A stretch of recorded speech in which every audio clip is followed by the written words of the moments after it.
Sweet, eternal balance of all that is good, true, and beautiful, friends. It has been a hot minute since I did a regular show as I've been leaving a profession, selling a home, moving to Colorado, and starting the adventure of a lifetime, traveling around the North American continent in a van named Falcor.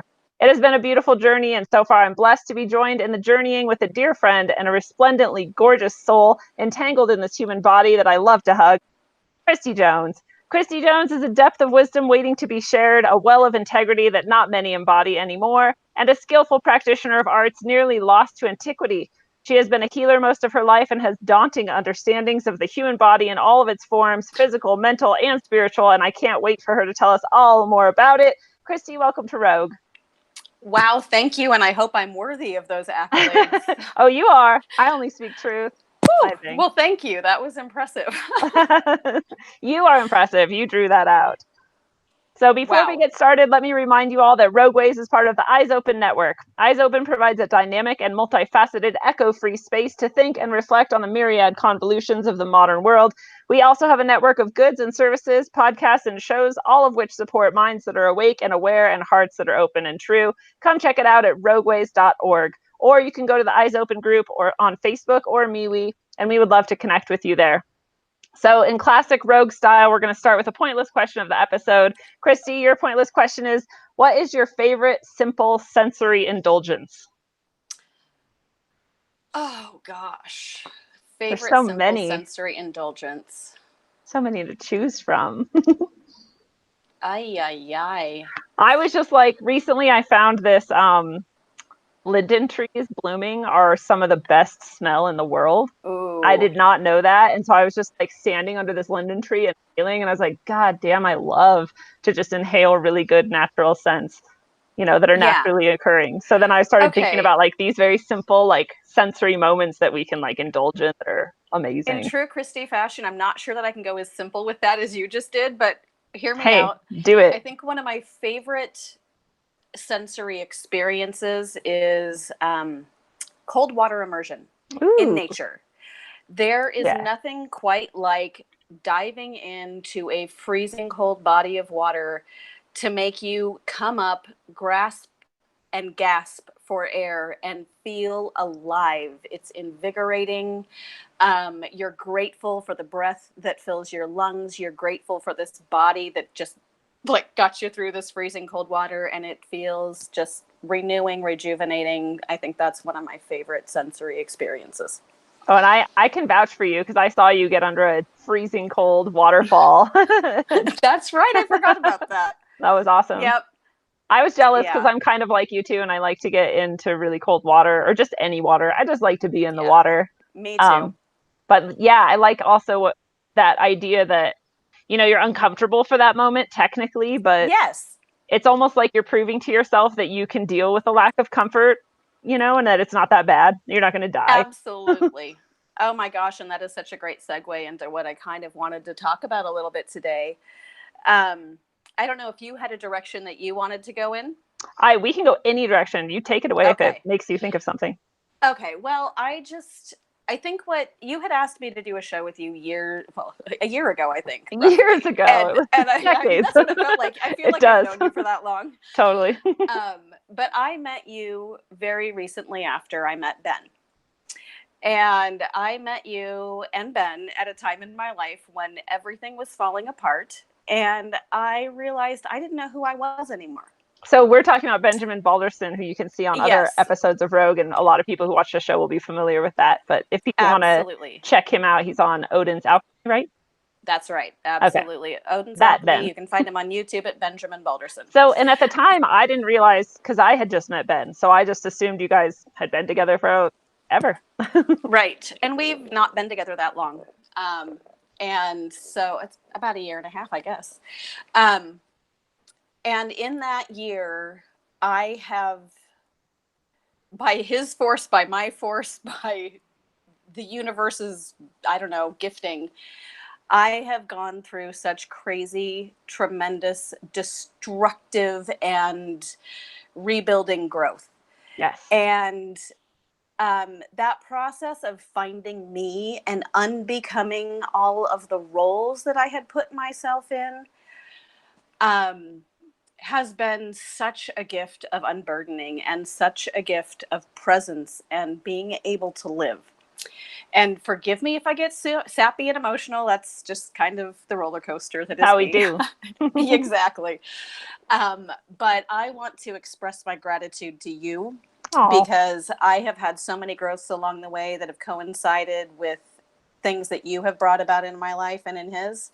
And I have to thank him because he has been along on this roller coaster ride of craziness that has been the destruction of all of those old things that were not me, and the revealing of the person that I am today that I love. I love me. And I don't mean that in an arrogant way. I mean that in the purest form of acceptance. Yes. And you mentioned in my intro that I'm a healer. And I am just now coming to realize how much I have wanted that for so long, and yet how much ego I had wrapped up in that. Ooh. I wanted to be special. I wanted to be the one doing the healing. I wanted the gratitude and I wanted the accolades, and I didn't want to see that about myself. I love that you noticed that, because I'm sure being attached to that ego and wanting all of that is part of what had to be destroyed in order for you to get to where you're at right now. Absolutely. And so I have been noticing that for quite a while now, I haven't enjoyed my practice. I love what I do, but I haven't enjoyed it. And it was because, I was putting my ego into it in such a big way. And I was expecting people without my coaching and without my guidance to come here ready to heal. Yeah. And so very recently, I had this awareness that I needed to shift something about what I was doing, because in this crazy, crazy world that is full of beauty and splendor and amazing souls, it is full of ugliness and darkness and hate as well.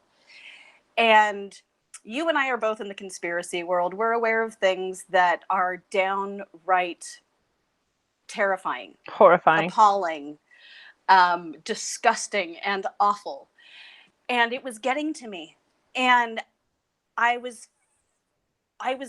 receding into this place of darkness and fear, and I didn't realize it. I had no idea how much I had let myself get lost in fear and these debilitating emotions that just kept me trapped and not moving forward.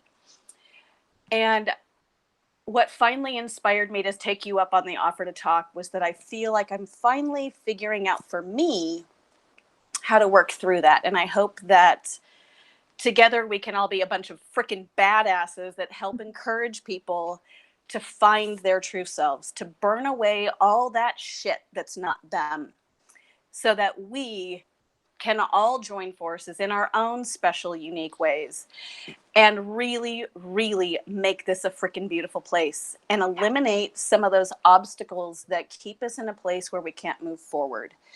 And that's what I had done with my fear, is I had made this little cage of comfort because I told myself if I was comfortable, I wouldn't be afraid. But it turns out the more comfortable you get, the easier it is to be uncomfortable. And I'm going to use Ben for a moment and quote him. When somebody is hurt and they are prescribed a narcotic, typically an oxy or, some sort of awful chemical, what that chemical does is it eliminates all pain. So while you're on oxy or whatever other narcotic like that, you don't feel pain. It's a beautiful thing, right? That's where we all want to be. Gosh, I'm in this beautiful la la land of no pain. But when you start weaning off, all of a sudden, because you've had no pain, you also have no tolerance for pain. The slightest little paper cut is excruciating, rather than the shattered arm or the broken back or whatever the case may be. And I want to encourage us to remember who we were when we were kids, when we were brave and we were fearless and we knew who we were before we let other people tell us who we were. I want people to remember that discomfort isn't deadly. In fact, it kind of is an indication that you're living. Yes. So I want to encourage people to go expand your comfort zones, emotional, physical, spiritual, do it all. Go out and live. But to do that, you really have to say, maybe I am afraid and I'm going to try it anyway. Or maybe you sit with yourself and you walk through that process of going, well, what am I really afraid of? And it turns out at the end of the day, what I was afraid of is that I was incapable of being everything I had to be. I wasn't sure that I was capable of being everything I knew I was inside if I had to rely on me. And lately for me, everything has sort of been a paradox in this infinity loop, this crazy swirling up and down and back and forth. And for a while that made me feel very hopeless, because you start to realize that with anything, as you move toward good or pain-free or anything you want to put in there, you build and build and build to a certain point where all of a sudden that good becomes bad, and you come back down the infinity loop, and it's slow and gradual, then you drop, and then all of a sudden things are dark and dark and dark and ugly, and then you're kind of like, oh, it's getting better, it's getting better, it's getting really better, and you're in this loop. And what I've been trying to learn to do is to minimize how big I let that loop get. And for me, a lot of it is emotional. I am the most ridiculously emotional being that there is. Me too. Yay! And so I was letting myself go off on these crazy tailspins where I was like, oh, it's over. It's awful. Everything is terrible. And then I'd be like super ecstatic high too. And neither one of those things was very healthy. And I have to remember alchemical principles. As far as the pendulum swings to the right, it's going to swing to the left. And so in controlling how far we let ourselves get away from center, we find balance. And in that balance, you have the freedom of self-examination. In that balance, you have the ability to go out and do. And in doing, you learn. I think it's so. Go ahead. I think in that moment too, you also have the ability to realize that you have this amazing power, which is this choice about how to respond, right? Like the other day, I was fucking losing it over my computer. Yet again, my computer has been this fucking amazing lesson this year of how to let go of like literally everything. And I was losing it again, and I was just like, chill out, like stop, like why are you actually freaking out? Like, are you gonna die? Right. No. Are you gonna be like the same person you were a minute ago after this is done? Like, yeah. So like, you know, like, so you have this power to choose. And I'm not saying that you are less of a person if you choose a certain reaction over another, but just knowing that you have that power and being able to stop in those moments is what you want. The first time you do it, you're like, oh, I did it. Yeah. And then every time you practice it, it gets easier. It's practice. Yeah. And I'm kind of going back, and sorry if I keep steering the conversation there, but I have this gratitude to Ben that I love you, baby. Yeah. And he has been the most ridiculous mirror for me in allowing me to see my reactions and my ridiculous sometimes expectations and my realistic expectations too. Yeah. And I kind of hope for everyone that you find a human being, and I don't care if it's a romantic human being, but a human being that you can be accountable with. And I don't mean accountable to, I mean accountable with. Yeah. Where you hold each other accountable and where you expect each other to hold themselves accountable. Yeah. I am not in a relationship. I'm in a relationship with him, but I'm in a relationship with me. Yeah. Ultimately. I'm in a relationship of growth. And for now, that is serving my growth. And sometimes I just want to smack him upside the head with a 2x4 because the stuff he says is so like, nah. Yeah. I don't want to believe that. Oh, fuck, it's true. Like, stop showing me that mirror, you asshole. Yeah, exactly. And the poor guy has put up with that for a long time, and there have been a lot of mirrors he's had to hold. And well, so thank you. That goes both ways, I'm sure, right? Like that, nobody is perfect, and everybody's kind of growing. Yeah, nobody is perfect, but what's infuriating about that man is that he's right so often when I am absolutely certain he's wrong. And then a month or two will go by and an understanding will hit me. And I'm like, layers of the freaking onion. What a beautiful thing, though. Like I think it's rare that couples ever have this sort of, I feel like what you're describing is like an interdependence instead of a codependence, if we want to put it that way. And I feel like very few couples actually have that.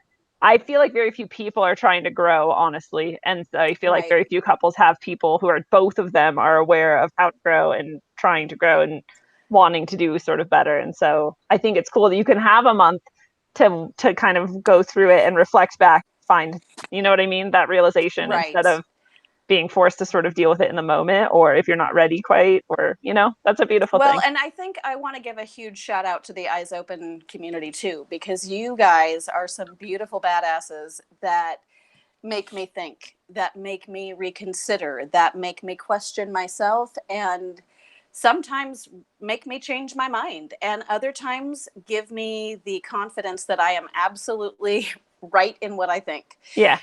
And I love that. I love that it really isn't an echo chamber, and it really is a place where you can come talk about, I think, anything in an open-minded way. And there's going to be a few people here and there who are like spikier, but I'm one of them sometimes. But I have my reactive days. I mean, I really have my reactive days.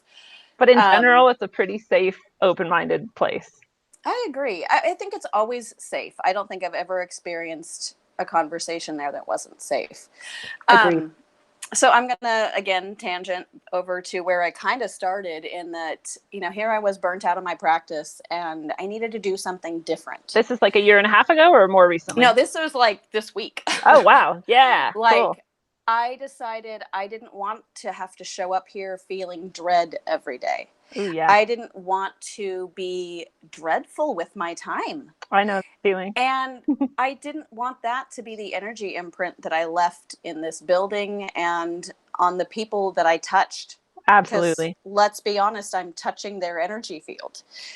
And so I am trying to remind my clients now that when they're on the table, I want them to breathe. I want them, and I want you guys right now to do it with me. And I want you to breathe in as much air as you can, hold it at the top of the breath, and feel it as it exits your body. So everybody ready? Ready? Yeah. 1, 2, 3.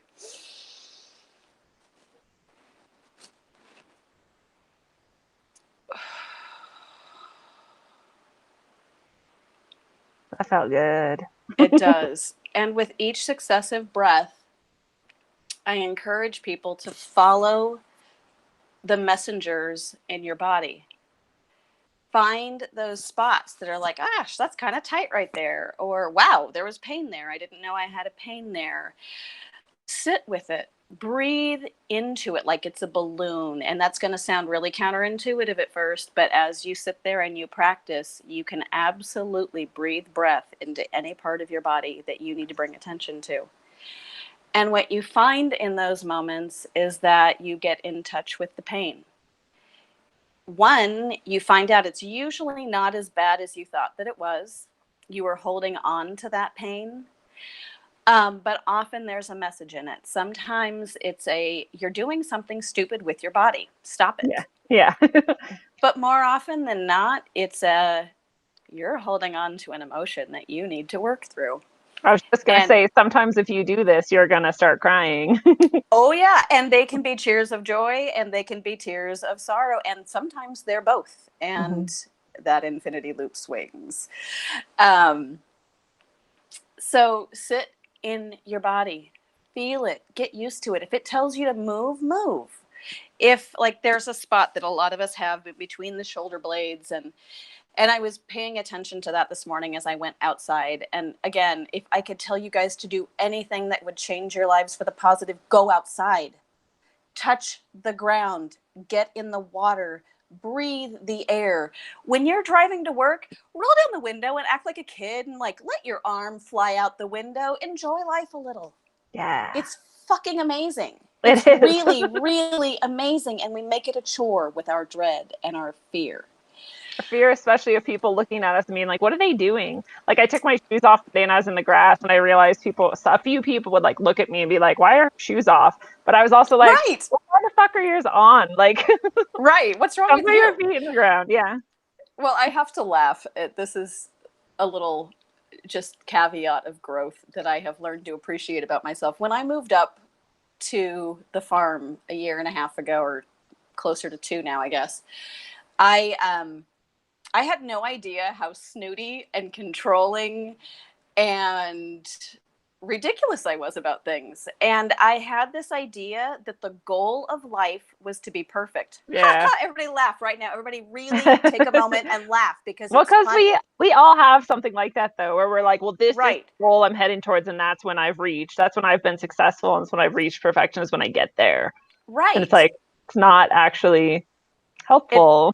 It's not. And what happens when we do that is that we set ourselves up for the expectation of happily ever after. Yeah. I'm going to reach a certain level of something, and then I'm going to be successful and I'll be happy forever. Yep. It doesn't work that way. And what we have to start getting comfortable with is the idea that our mistakes are blessings.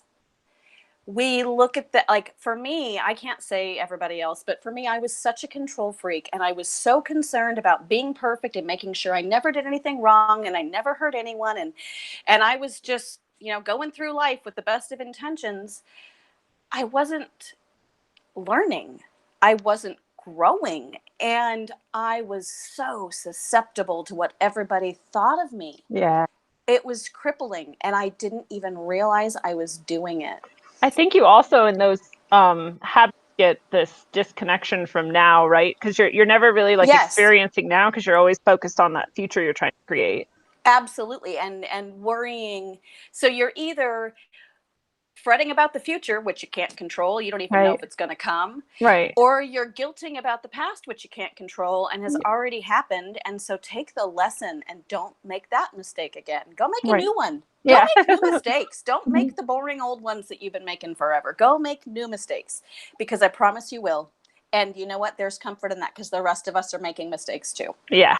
All of us, we are making freaking mistakes. And getting to a point where I could love myself and give myself grace for the mistakes I've made in the past, knowing I was doing my best in the moment. I was doing my best, and sometimes it was foolish and stupid, but that's what I thought was best. And so I have grace for that, Christie. That's not who Christie is now. Right. But I have grace, and that grace gave me the ability to see other people for growing humans. Yeah. To give them the room to make mistakes. And you hope they're learning from them. You hope that they're making new, fresh mistakes. But it's given me a fresh perspective and a willingness to accept people that I didn't realize I judged before, because I was perfect. Yeah. Or at least I wanted you to think so. So I just, like I said, I encourage you, go make mistakes, because that's where you're going to learn. And that's where, when you open yourself up to new opportunities and you get outside of your comfort zone, you don't know what worlds you're opening up for yourself. When I was, gosh, it's been about, how long ago did I go to massage school? Like 5 years, I guess, about, maybe less. I had been like crippling myself with fear and panic. Crippling.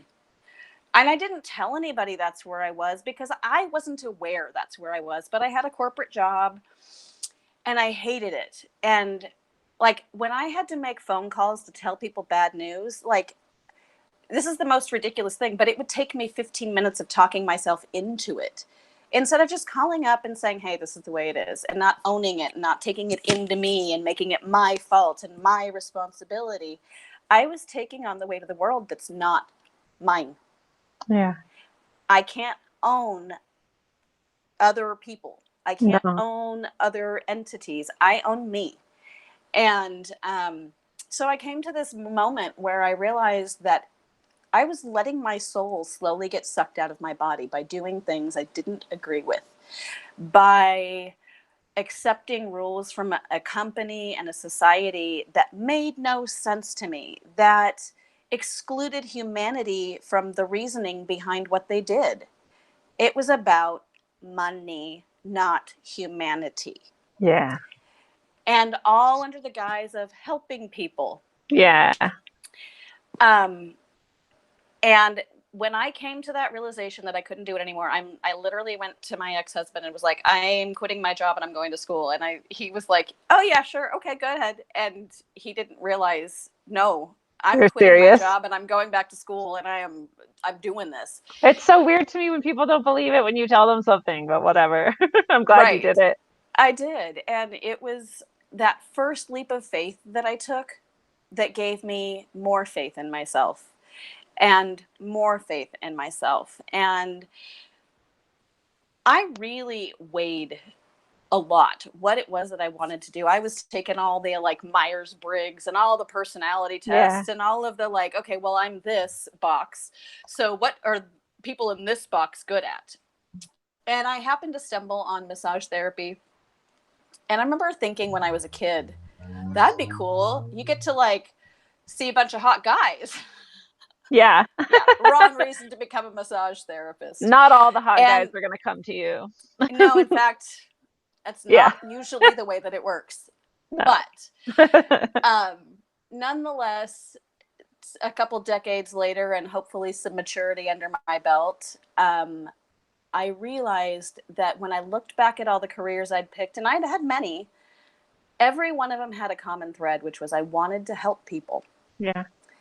And this was the first and most tangible way that I felt like I could literally help people. You're laying hands on. Yes, I am literally tangibly helping, hopefully. Yes. And for me, all of a sudden that inner healer was like, yes, like this is where we need to be. And it's taken on many iterations and it will take on many more.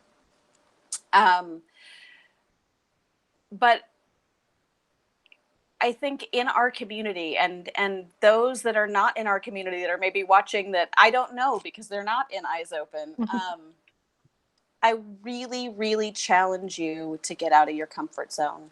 I challenge you to ask yourself tough questions. I ask you, what the hell makes you tick? What makes you want to live? What makes you want to be on this planet? Find that out. And if you don't know, go try new things because the answer's out there doing something. And sitting in your armchair. And please stop caring what anyone else might think about it. Just do it anyway. Because A, the people who might care about it, fuck them. But B, you're going to find people doing the same thing who will support you and love you for it. So just go do it.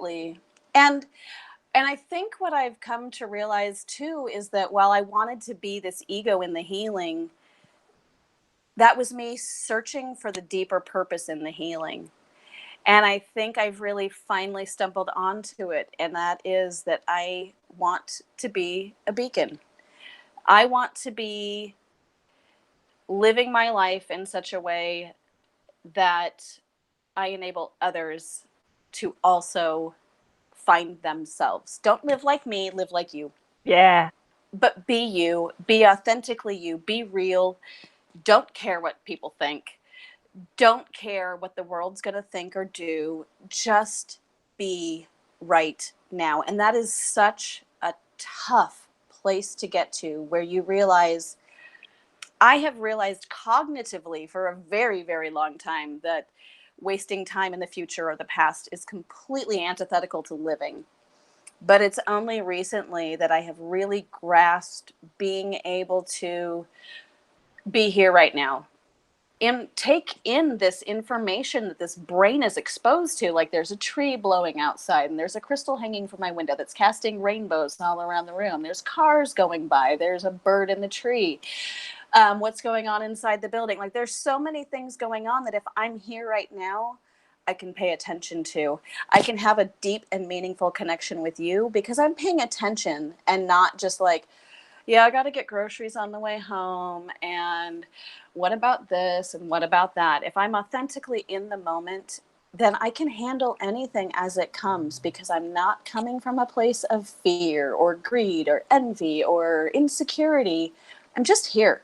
Yeah. And when the emotions come up, I can ask myself, wow, where did that come from? Why? Is that something I need to entertain? Or is that something that, I mean, that I do need to entertain? Okay, cool, let's go there. Or I don't. I can let that go. That was just a fleeting reminder that that's not who I am.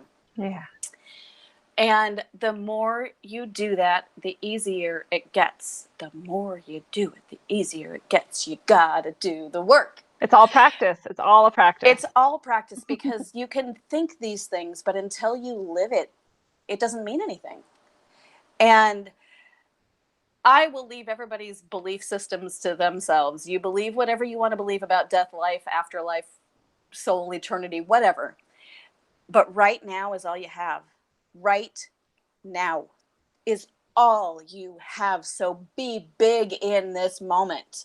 Yeah. Be big. Leave your mark. And find out who you are. Find out who you are and start learning and start growing and start following your freaking soul purpose. Be here, be a help to humanity, and be present for those around you. And be honest when you can't, because sometimes we can't. I know with the best of intentions, I have over obligated myself so much in life because I genuinely wanted to be there for people, when in reality it was either completely unrealistic or it was going to be damaging to me. And we have come to this crazy place in society where we've told everyone it's selfish to think about yourself first. And sure, there are examples of when it's selfish to think of yourself first, but I'm going to use the example of a healer. You can't heal, you can't pour from an empty cup. If I am broken, if my mind space is in a horrible, dark place, if my body is broken down, I cannot provide the space for healing that my customers and my clients and my friends deserve. I have to take care of me. I have to work through my own bullshit. I have to take care of my body. And I have to be aware of the ways that I'm sabotaging myself, because let's face it, we all do that from time to time. Oh, and I guess, don't be afraid of being honest with yourself, because what will happen is that you will move through the shitty behaviors you're not proud of. And you will start finding your strength and you will start finding your stride. And I think that if we have one tool in this ugly, ugly world sometimes, it is that if we can all find that space, and for me, I always feel it when I put my hand on my heart and I take a deep breath and let that settle in. That is Christie. That is Christie. And if we can all learn to find our center and ourselves and our genuine, authentic, flawed, beautiful selves, we can start changing the outcome. Yes. Like you said, you become a beacon to others. You also, if you truly find that place you're describing, you cannot be deceived by anything in the world. Because when you're It's true amazing. to yourself, yeah, like right there what's real and what's not, what's true and what's not, and what is good for you and what's not, and nothing can change that. Right. And I love that you. Go ahead. Go. Sorry, I love that you've come with that intention. To it's like you basically what you've been describing this whole time has been my intention behind all of Rogue Ways, is to as often as possible and as many ways as possible touch as many people as possible and remind them that they are the ones that are going to change the world. Right. It's not any one of us that's going to change the world. It's all of us that are going to change the world. And it's by doing exactly what you're describing that happens. Exactly. I think for a long time, I wanted there to be like a band of people that were Yes. going to be my people, and we would all be in the same spot and do the same thing and work towards a common goal to make this world a better place. That's what we're trained to look for. It is. But instead, what I've found is that you reach people in your own unique way. Yep. And each of us has a unique way of helping this planet and helping humanity, and we have to find our humanity again. I'm tired of us being put into these boxes where we're separate. Yeah. I'm this and you're that, so we can't get along. No. Yeah. I'm fucking human and you're fucking human. Yeah. And we have far more in common than we ever had that was separate. Quit Always. telling me about why we're so different. Instead, tell me what makes you uniquely you, so I can appreciate that. So I can see your gifts. Show me the best side of you. Don't show me your worst side. Not that I don't have grace for you in your worst spot. I do. I understand. We all go there. But don't stay there. And, you know, it's interesting because there is this crazy dichotomy between the self and others. And you have to focus on both. There is no answer that's like, oh yeah, I just get to pick me, or oh, I just get to pick my family, or oh, my friends, or this group of people that I decide is worthy. It doesn't work that way. When you work on you, it spreads. When you work on others, it comes back. It always helps you grow. But I want to give a very realistic caveat here. This is not love and light. No. Life is not always positive. Life is not always fun. And just because you start finding your gift or you start finding yourself and your truth does not mean it's going to be easy. In fact, it's quite the opposite. It's terrifying. It's terrifying. And sometimes it feels very alone and very dark. But keep going. And know that there are people out there who are going through it with you. And if it weren't for people in the Eyes Open community reminding me of that sometimes, I'm pretty sure I would have lost my mind. I really I would not be where I'm at today without these people. It's impossible to explain to other people. You're like, yeah, this random group of people I found on the internet who even knows fucking how changed my entire life. So the week or two before we had the meetup at our house, I have to laugh because I would catch myself saying out loud, yeah, we're having a whole bunch of strangers from around the world that we've met on the internet that are going to come stay at our house. That's not at all scary.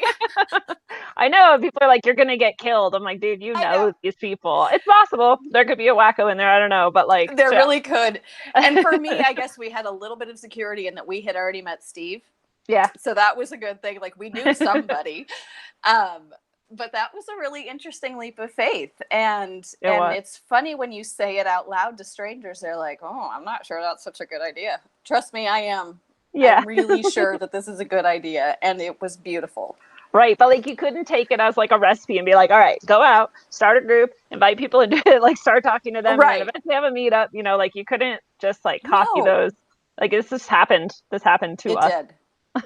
And it happened exactly. It happened because of the things you're describing too, you know, because all of the people who are involved in this are people who have been on a path of self-improvement that's not love and light, like new age based, but really is realistic, more like a psychological, like actual therapy based sort of path, you know, like very rooted and realistic in life, in real life. And then also critically thinking about the world around them that just happened to kind of come together. But it wouldn't have happened if the people involved weren't those exact type of people. I know. And I am so grateful sometimes for the crazy perspectives that people bring that are just so different than mine. Because we're all very different people too. And we all have such crazy backgrounds and such, I mean, what a freaking amazing group of people and experience. And I don't know. I love you guys. I really, really love you guys. And I'm so grateful for the growth you guys have exposed me to, and the thoughts and ideas, and challenging me to stop thinking in narratives and stop wanting to believe what I'm told. Instead, learning to actually ferret out the truth. Or ferret out the direction that the truth went. We don't always get all the answers, but we can kind of be sure that, what you're telling me is bullshit. Right. Sorry. Don't buy that anymore. Isn't it interesting? This is another paradox, like you were talking about, that you're looking for this like group or movement you can join, and that really doesn't exist. As soon as you join a group or a movement, like you're easily targeted and you're easily destroyed, and COINTELPRO, blah, and blah, there's blah. politics and it implodes from the inside Right. out and blah, blah, blah, Someone blah, blah. subversives are going to get in and destroy it. But like, despite that, we've found a group of people that we can, like it's weird that we have that dynamic, even though that is, but it's not. I think part of how it works is because it's not official. There's no like and there's structure. No hierarchy. Yeah. No, there's no hierarchy. And people are like, well, you're the leader. I'm like, I will lead as much as you guys kind of want me to, but I'm not. Like, really, it is a group effort. Really, it is. And it is. And there's also uh there's no direct like goal that we're after, like there's no stated kind of imperative, and it's just kind of like, hey, let's be open-minded people together. That's it. Absolutely. We're changing the world. And we are. And so that is why I wanted to come talk to you today, is that I have been stuck in this place of fear for so long. So long. I didn't know that's where I was. And the thoughts that we discuss and the facts that come to light sometimes in this group are terrifying. Yeah. And I was getting lost in despair and hopelessness instead of looking within and finding that above all else, I trust me to be able to take care of myself in every way. And I trust that life will unfold just as it's meant to, with heartache and joy and triumph and despair. And I will be present for it. And I will experience this life to the fullest from this point on. And I want that for all of you. Yay. I want you to experience life and not just observe your life go by. Go find your passion. Go find what makes you uniquely you, and go share it with the fucking world. And change the world in doing it. Woo! Yes, exactly. Yeah. I love it. I wondered if you wanted to talk about where you are headed now that you're kind of moving away from massage. Well, I'm not necessarily leaving massage at this point, but I'm trying to approach it differently, and I'm trying to approach it mindfully and make a space where my clients can approach it mindfully. And that's going to do one of two things for people. It's either going to open them up to healing, or it's going to make them think I'm a crazy wackadoo and they're going to go find another massage therapist. Right. And I'm okay with that. Oh, that's awesome. But I had to get to the place where I was okay with that, because I don't want this to be a place of trivial, meaningless healing where people come and they relax for an hour and a half and then they're like back to their, like, oh, hey, I got in the car and I drank myself a Bloody Mary on the way home. Yeah. Really? Like, God. I worked on for an hour and a half on your body. Could you not beat it up 5 seconds after you leave? Because really, what was the purpose? Yeah. I felt relaxed. Well, great. You got relaxation out of a massage. That's hard. Well, there's plenty of people that can offer them that, but there's not plenty of people that can offer them Christie. I hope that that's true, but I hope that there are Stephanies and Matts and Melindas and others that offer their own unique presence, mindful healing, guidance. I guess it's more of a guidance, is what I'm realizing, is that I'm not healing them. I'm giving them the space to heal. I am holding a grounding of the energy in the room that allows them to go where they need to go. And I will guide them there if I need to guide them there. But it's up to them to get there and go, okay, I'm going to dive into this, or nope, that's uncomfortable. Just rub my body. Yeah. And so, I do both energy work and body work, and I love them equally. But I think that as I age, I mean, I'm not old now, but I definitely have my injuries. That as I age, I will probably be doing more energy work than physical work. But in a lot of ways, the body work I do involves a lot of energy work. And I don't know if people know what energy work is, but essentially we are all everything vibrates. Everything to the smallest little thing that you can imagine. Everything has a vibration, a resonance, a signature. And we get blockages of energy. We get bogged down in emotion because emotion is dense. You can feel emotion. You can walk into a room and know that there's been a fight. You can walk into a room and know that people are ecstatic. You can feel it. And so in doing energy work, it's trying to help the energy of our body really go back to its natural resonance, and dealing with the things in our brains, in our bodies, in our emotions that are keeping us from moving forward, that are keeping us from dealing with what we need to deal with to move on, to get the lesson, to get to the next step. And so I really, really enjoy the energy work because I never know what's going to happen. And for some people, it's a very, very physical thing. Like I might actually touch them with my hand, or I might not. I might just be directing energy. And some people are like, whoa, I feel that. But I've had very, very crystal clear messages given to me too. And you're somebody that happened with. And it's funny because the message did not make sense to me at the time. I was like, oh, okay, maybe. And then like a few months later, I was like, holy shit, I'm doing that now. Right. Exactly. Well, and sometimes it's just helping people get unstuck from where they are. Which you also did for me. That's awesome. Thank you for thank you. But you were receptive. And that is the difference is when you go, for everyone, you go to your massage therapist, you go to your acupuncturist, you go to your doctor, you go to whoever. You go to school. You've got to give it your all too. You can't go to somebody expecting them to give you a magic wand that's going to make it better. Don't bother wasting your money if you're not going to do the work to make it better, because otherwise it's temporary. It's fleeting. Amen. You didn't learn a lesson. Absolutely. And guess what happens when you don't learn lessons? They get you repeat bigger them. and they bite you harder. Yeah. Yes. It's true. Yeah. And even once you get the lesson, you get tested. So things come back, and just try to sink into those changes that you see that need to be made. And, but give yourself grace, and give others grace too. Understand that they are just as human, just as flawed, just as wonderful.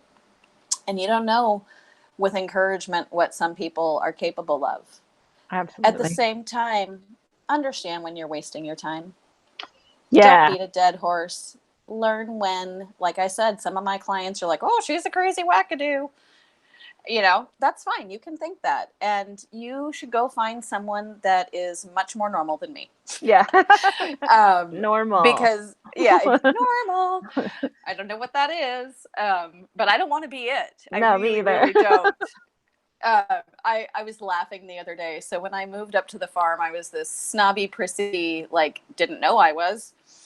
No, because you were really not by many standards. It's funny because by the world standards, I don't think I was, but by my current standards, I was. Right. And so recently I had this crazy accident, and I'm not going to go into crazy detail about it, but I hurt myself and I damaged our truck. And there was no door on said truck. And so before we went down to visit you and Steve and get together for that amazing time when cool. Steve and Ben and Barry built out or provided tools and entertainment for the van. It was pretty cool. It really was. We had to go buy a door for this truck. And old Christie would have been mortified. I would have probably put on a hoodie and sunglasses and a scarf and everything else I could have to avoid being seen in this green truck with a red door. And instead, we leave that junkyard, and I'm like, yes! Yes, you got a door. I got a door.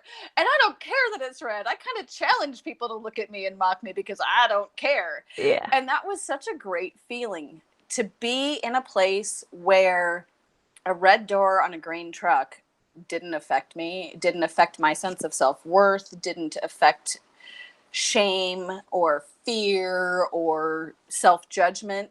It was like, I am so smart that we have an $80 door.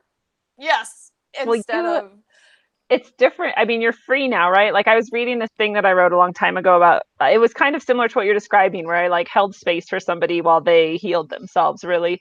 And we went through this very powerful moment together. And afterwards I asked him, like, how do you feel? And he was like, I can't really explain it. And then he thought for a minute and he was like, liberated.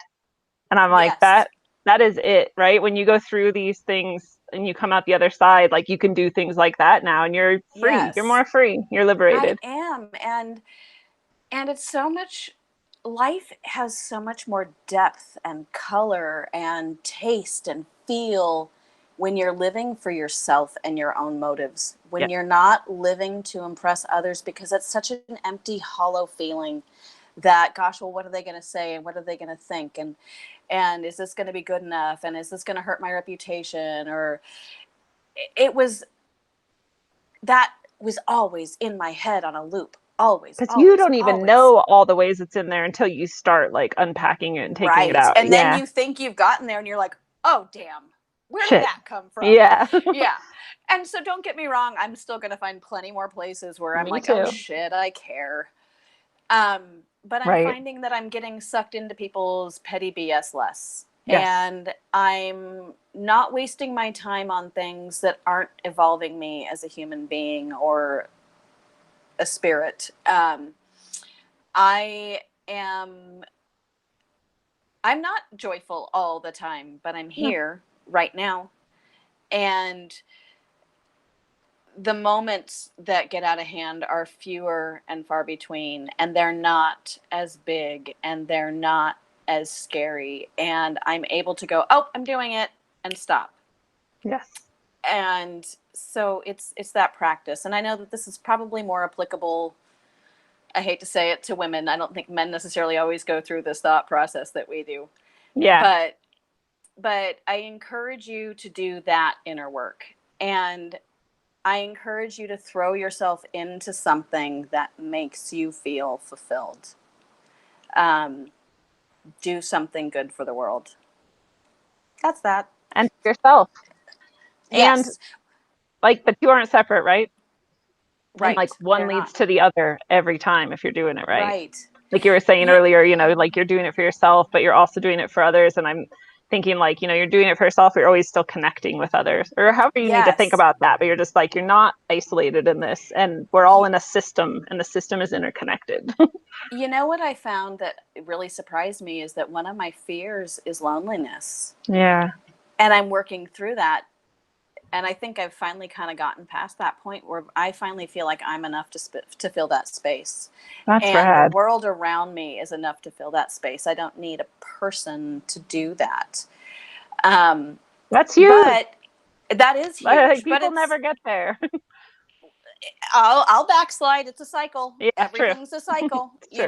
I'm not setting myself up for the expectation that this is a perfect status that I've arrived at. But you've I'm going to got a backslide. piece of it. I do. I've got a piece of it and I know how it feels and I know how to find it again. That's awesome. And I know how to hopefully now hold space for people when they're trying to find that, and Absolutely. hopefully help guide them inward so that they have the tools and the safety of knowing it's okay. It's okay to be flawed. It's okay to hurt. It's okay to feel lonely and isolated. It's okay to go there and feel it, like really, really feel it. And sometimes those feelings are hard, but it's amazing. So many times when I've come up on things that I thought were going to be so hard on me emotionally, and when you actually start thinking through it, like you engage your brain and you start thinking through the process, that fear like instantly is not as bad as you thought it was going to be, or that hurt is instantly not as stingy as you thought it was going to sting. Um, just the act of facing it is sometimes like the word silly runs through my mind so often. I'm like, oh, silly girl. Oh, silly girl. Move on. Like, I can't believe you were that silly. But it's a loving judgment. It's a loving, like, oh, come on, you can do better. Right. And not a, oh, I'm going to beat myself up about this. I thought I had learned the lesson and I'm not there. It's not that anymore. It's not the loathing. It's not deep and dark. It's just like, oh, I slipped. Keep going. Right. Well, it'll be okay. Part of what would be silly is to think that like there's ever a place where you could be where the universe couldn't find something beyond you to throw at you. Right. Right. Right. Exactly. It's a very, very infinite universe. Yeah. Yeah. Something out there is going to throw me for a loop. So, which thank God, because it'd be pretty boring if we already like knew everything and we're done with all of it. You know, and that's something like I had brought up love and light that I always want to encourage people to think about when they go down that love and light path. It sounds beautiful and it sounds amazing, but just like the example of being on oxys when you're in pain, it takes the pain away. You feel good. You're in this great place. And then the minute that is gone, you're in excruciating pain. Too much good is not good. Good, bad, whatever pole you're on, you're constantly vacillating on that. And either extreme is harmful. Yes. And unrealistic. And unrealistic. And we have to experience both sides of a pole in order to appreciate that you're on the opposite side. You have to experience good to know that something's bad, and you have to experience bad to know something else is good.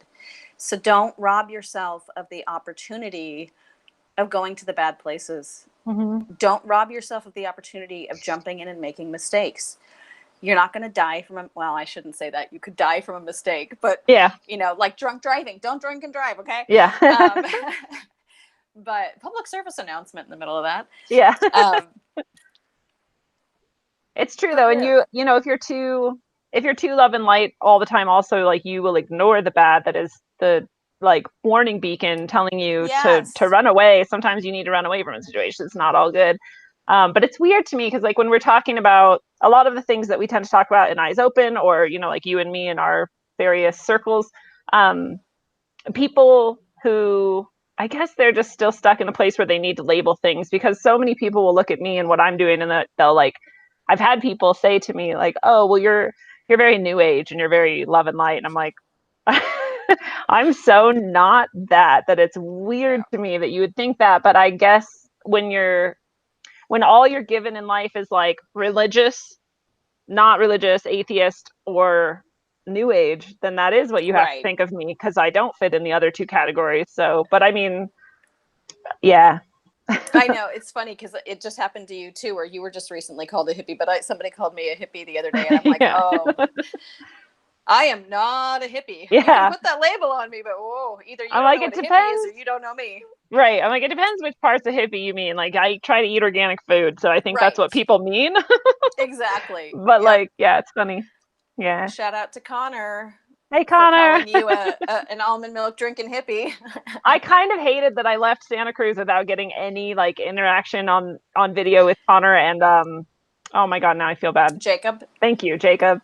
Especially like when Jacob was playing the guitar. And sorry, now we're talking about things that no one knows what we're talking about, but I just wish I would have grabbed some of that because that was good stuff too. I know, those are such amazing kids. Oh, yeah, it was pretty cool. Yeah, if anyone hasn't seen it, go watch the episode of Rogue Ways, Road Trips, where I'm in Santa Cruz, because then you'll get a little glimpse of some of that. It was pretty cool. Good times. I was there for it live, and I haven't been able to go and watch it now. So now I have to actually go in and watch it. I can't wait. And I saw people that amazing amethyst you gave me that is now in the center. I don't know if you saw where it lives now, but it's in the center of the like dashboard and the center cup holder. So it's like at the front and center of the entire vehicle, basically. Oh, I love that. I'm so awesome. Glad. Like that one spoke to me and said it needed to go with you. So I love it. So I'm making a deal with you retroactively after giving you a gift. Yes. You have to then meet up with me after this year, and I need to sit with that crystal again and get everything from it. Yeah, exactly. That's see rad. Where it's been. Exactly. Oh, that deal is done. Awesome. I'm happy for that. So how is your trip going? Oh, it's fantastic. I'm waylaid right now in Colorado, but it's the best place I could be waylaid because I'm with someone I love dearly. So that's never a bad thing. It's amazing, actually. So this is part of how much I've changed in even the past year, is that I don't care at all that I had some plans. In fact, I didn't even want to make plans on this trip. That's how much I've changed. I'm a control freak at heart. Like, I am a detail person and I want to know everything before I start something. And I was just like, no, I'm just going to go on this trip. But people who love me really wanted to know where I might be and when I might be there. So I made a loose plan, and that has already completely gone out the window because I was supposed to leave Colorado on Sunday and it's Wednesday now. Right. So I'm already like 4 days behind, and it's possible I might have another week before I can leave. So everything has been shifted, and I'm totally fine with it. Other people are freaking out more than me. So it's funny because this is going to sound so crazy, love and light. Yeah. And I'm not. Here we go. I swear I'm not. I vouch for you. But I had not realized how much my fear was blocking good things happening for me. And not that my life is bad. My life is amazing. I have a good life. I have a fulfilling life. But I was missing opportunities because I was so fearful and because I was so dreadful all the time. I was dreading everything I had to do, always. Like even dishes and laundry and like stupid things that don't take time. I dreaded everything. And since I've tried to start living in the moment and experiencing life as it happens, like today alone was such a perfect example. I got here and I had brought some food, but my clients were stacked back to back, and the first one was running kind of late. And so I had to call the second one and say, hey, I'm going to be about 5-10 minutes late. So I didn't have time to eat in between, and I didn't have time to eat when I got here. And here comes my second client with a bag of grapes, like fresh picked, yummy, cold, out of the refrigerator grapes. And I know that's just stupid. Like, it's not a big thing. But in that moment, I was receptive to something and I recognized it for the gift that it was. It wasn't like the universe freaking gave me grapes when I was hungry and I needed sustenance before doing a massage. And, I have wonderful clients who absolutely treat me so well, and I'm so grateful. But in that moment, I knew that was me being provided for because I was in the moment. I wasn't expecting, I wasn't planning, I was in the moment and handling things as they came, which is not me. I am like a huge procrastinator when I have dread, and I am letting go of that dread, and I'm being present in my life. And there was something else that happened today too that was just like one of those, like, oh, if I hadn't allowed that would not have happened. And I'm finding that as I'm just taking my time through life, I don't drive fast anymore. I like slow down and I drive and I pay attention. And I have been seeing wildlife like crazy lately, stuff I would never see if I was zooming down the road in a hurry to get where I was. And it was that very being in a hurry to get where I wanted to be that got me in that car accident however long ago it was. Because I wanted to be home. I just wanted to be home. I was in a hurry to get there. And if I had been slow and taken my time, I wouldn't have slipped, and I wouldn't have fallen, and I wouldn't have killed the gate and a door in my body. Ripped the door off. Yeah. Yeah, exactly.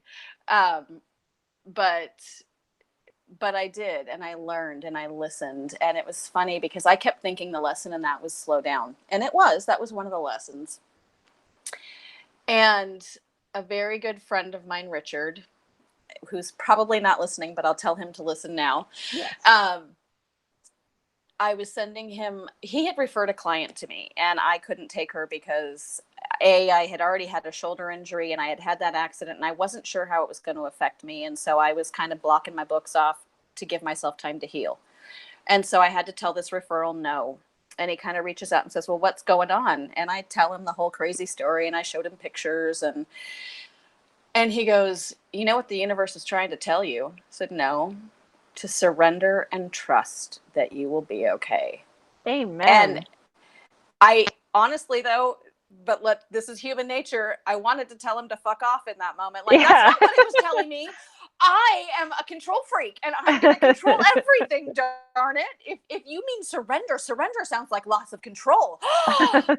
And it took me, I don't know, a few minutes of driving before I got to the point where I'm like, oh, wow, that is big. And And I didn't realize I wasn't trusting. I wasn't trusting anyone or anything. I wasn't trusting life. I wasn't trusting myself. I needed control. So, if you hear some of you in that, surrender. Go inside. It's okay. You will be okay. Yes. That is the best lesson. That's exactly what I'm going to do on the rest of this trip. Like, the plans got shifted, but I trust that it's for a perfect reason and that all the perfect things will happen. And it's going to be amazing either way. And I surrender. Absolutely. And there's a lot And of little things that got messed up about the trip too, like what I can take with me and what I can't, and like how things are going to kind of be arranged. But all of it, I'm just like, that's how it's going to be then. That's cool. exactly.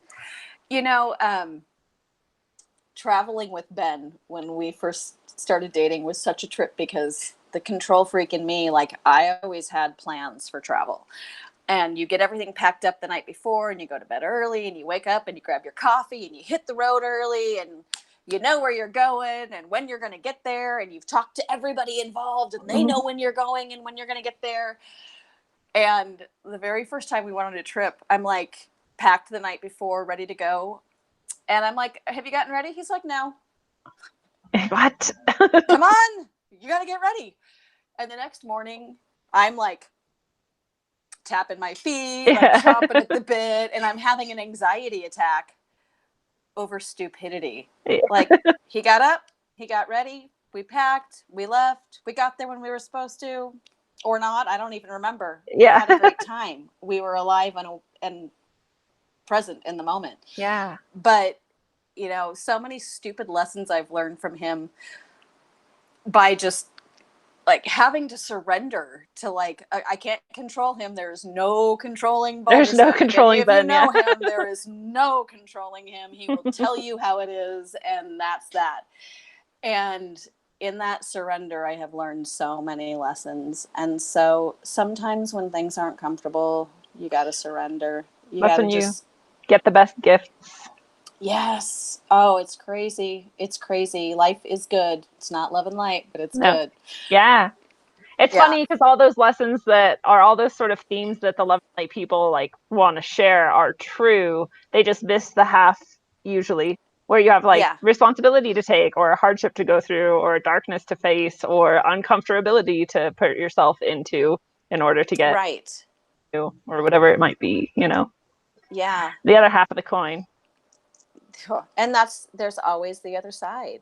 Right. And that's one of the things that's been interesting me now to look back at in retrospect is I've always been somebody who, mostly because I was a people pleaser and I cared what everybody thought, I could always see things from somebody else's perspective. And I'm now learning to look at that as a gift because that's where compassion comes in. That's where humanity comes in, is that I can see things from your perspective, even if you're wrong, even if I'm wrong. There doesn't have to be a judgment on it. I can get where you're coming from. And sometimes I'm just going to have to call you out because what you're doing is wrong, or people are getting hurt, or you're just being a freaking asshole. Yes. But more often than not, it helps me remember to like step back and go, is this something that I need to control? Is this really something that I need to exert my will and my wants and my comfort level in? Probably not. It's not my lesson. It's not my life. This is theirs. Right. And giving people the space to have that moment.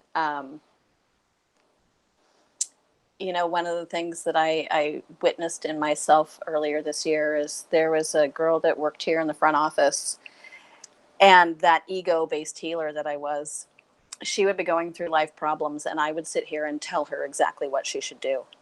And I would tell her what she should do, and I would tell, because I could see clearly, and whether I was right or wrong, I was probably right. My insistence that she do what I think is right did not help her. And I remember coming to a moment where I came to her at work and I'm like, okay, I owe you an apology. And she's like, why? I said, because instead of listening to you, I've been telling you what to do. I have been acting like I know better about your life than you do. And that's not fair of me. But I also want you to not ask me advice because I know that I can't. I see the bigger picture, and I've had the experiences and I've gone through a lot of what you've gone through. And if you don't want my opinion, don't ask for my opinion. If you want someone to listen to you, tell me you want someone to listen to you. Yeah. But don't ask my opinion if you don't want it, because you're going to get it. Right. You're like, I got plenty of those, and I'm ready to bring them out if you need them. But exactly. I'll also listen if you want. I'll probably get my ego really involved if you ask for my opinion. So, yeah. yeah. Hopefully I'm moving past that now, and hopefully learning to give people space to do what they need to do. I love it. But supporting them and doing it. I love you. I got your back. You're going through an ugly time. I get it. See, and I think the changes in your life prove that that's true and that you are doing those things, and it's a beautiful thing. And the world thanks you for that work that you have been doing. And I just wonder, to wrap things up, you've given a lot of possibilities for people to follow if they want to start somewhere for themselves, like the breath, following the breath to where it leads you, putting yourself into nature and actually connecting with it physically and mentally and being present in that moment. But do you have any other maybe practices or recommendations for people who want to kind of get started finding their most authentic self, being who they are? Follow your anger. The things you're angry about tell you a lot about yourself. They tell you where your boundaries are, and they tell you where you need to work. Because sometimes that anger that we're projecting out of the world is really, really about ourselves. Maybe 100% of the time. Yeah. I remember having this discovery when I was in my late teens that was like, oh, it's the people that really get on my nerves. They get on my nerves because I see qualities in them that I see in me that I don't like. Definitely. And so pay attention to those triggers. Like, pay attention when somebody really gets on your nerves. Why? Is it because they're like you? If so, change it. And it might not always be in the exact same way. It might be like a similar tendency, and it might manifest in you in a very different way. So you have to be aware of that too, I think. Absolutely. So it's funny because it's awareness. It's repeated moments of awareness, repeated moments of awareness where you go, oh, I'm doing it. Or, oh, well, what is that feeling? Like it doesn't feel good. What is it? Well, okay, well, that's what it is. Why do I feel that way in this moment? Does that make sense? It does. Okay, well, then that's justified. But then the next time you're like, oh, there's no reason for me to be feeling that way or thinking that way. It's okay to let that go. And maybe that served me in an old part of my life, but it's not serving me now. And it's okay to let it go. It's okay to let go of that parameter, judgment, belief, behavior, fill in the blank. It's okay to change. Change is beautiful, and it's not as scary as you've been told. In fact, it's going to happen anyway. Right. You can fight it all you want. It's just going to run you over. Right. You can be disconnected from it, or you can help it along and have maybe a bit more peaceful of a time. Absolutely.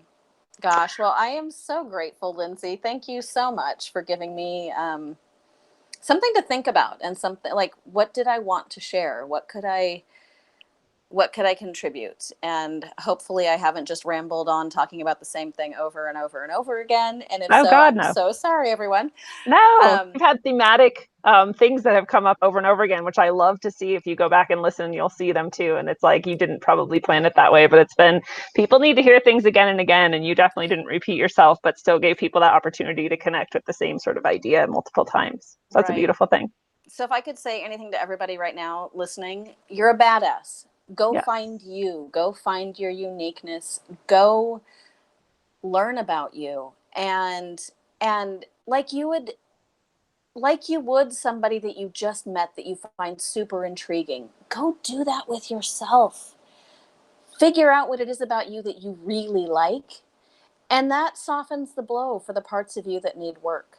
When you have that to fall back on, where you're like, gosh, I am really good at whatever, or I think I'm a really good person, or I think whatever it is that you admire about yourself. And it's okay to admire things about yourself. It really, really is.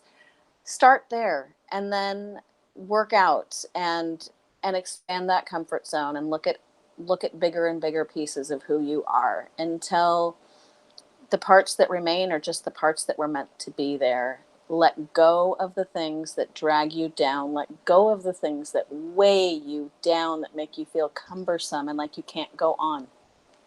Those are just things you're choosing to hold on to. And I think we've all heard this so many times, but when you find yourself being triggered, that's when you need to look at yourself, because 99% of the time, the other person is not actually doing what you're accusing them of or projecting onto them. It's your reaction to something that is an old hurt, an old wound, or a current hurt or current wound. Address the wound, address the feelings underlying, and not take it out on the other person who is just being a messenger and a mirror for you, because somebody who loves you enough to be that messenger or that mirror is worth keeping around. Oh God, yes. I just, like, not that long ago, a couple weeks ago, I was talking to Lee Chapman about something and he pissed me off. I got angry. I was like, I was getting really heated. And then I stopped for the first time in my entire life. I stopped and said, oh, I think I'm projecting. Hold on a second. Let me like figure out what's going on with me and I'll get back to you. And I'm really sorry. Like, yeah, I know, I'm so proud of myself. That's beautiful. It was beautiful, and I did, and I realized what it was, and I came back to him. I was like, I'm so sorry. And he is a good enough friend to me that he loved me through all of that. So I'm a very lucky lady. Well, but and wasn't that a great lesson too? And like, I have learned the lesson that when I take accountability, like true, honest, genuine accountability, I'm proud of myself. Hell yeah. And people don't have to forgive me. No. They're not obligated to. He could have But been mad. I feel yeah, but I feel better about a situation when I know that I've looked back, because my honesty is two things. It's respecting the other person, and it's respecting myself enough to be honest with me. Yeah. Um and to look inside and say, you know, I'm genuinely sorry. That was not what I planned, or that was not what I intended, or maybe it is. And that was stupid because, you know, I realize now that that didn't serve either one of us. But yeah.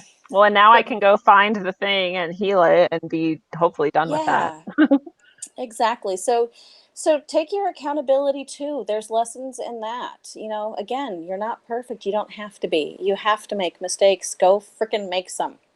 Yes. Yeah. Amen.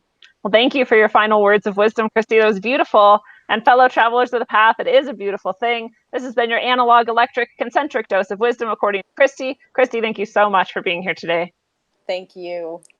It's been awesome. A life can follow so many paths, shooting and arcing a million forks like lightning. You may feel you've been born into a path that has only a limited number of endings, but it isn't so. At any moment, you can start to change the ending you thought would come to be. You can dream it and then start stepping toward it in an instant. So start now. You will find some moments come to invite you to jump toward what is calling you. So jump. Don't worry, there's no way you can fail, not ultimately. You'll only regret the chances you didn't take, I promise. So until next time, travel well, aim for balance, and always look inside first.